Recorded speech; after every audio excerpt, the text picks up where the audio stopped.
So Charlie Wynn here from Orchard Coaching, and so I'm going to apply this question to the business coaching industry, and the question being, what is the one thing within this space that many people might disagree with? And so what I'm going to talk about is what I call strength-based coaching, and ultimately, I feel that a lot of business coaches will go into a business or work with an owner or a CEO of a business, and they'll start by looking at what's wrong, and they'll spend time in talking about the gaps or the capabilities that need to be changed or improved. Ultimately, how I come towards this space is starting with the philosophy of strength-based coaching, and that is at whichever level that I'm starting. So whether that's at the business, or maybe a team, or an executive themselves, it is assuming that space, the business or team or individual, has everything that they need to be able to achieve the vision or the outcomes that they're trying to achieve. And that's the underlying assumption that I will always bring.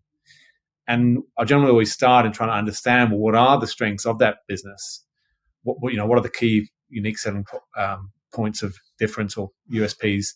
Or how is it different to the other businesses, and work at developing those strength areas first of all, or making sure that the business understand what they are, and create often that confidence within that business of that, or within the team a similar approach, and with an individual, I usually run the Gallup-Clifton strengths analysis assessment with individuals for them to understand their strengths, and work at understanding and clearing those up.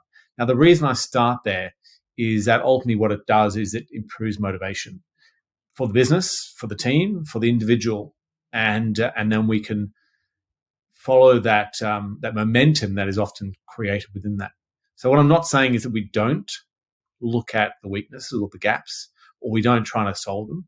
We just start with that philosophy, and we then spend time in creating that momentum and that confidence, either business or team or individual level, and push that through. So that's ultimately, I think, one point of difference that that Orchard Coaching may bring, and is having that positive or strength-based coaching, that philosophy that we bring into the space.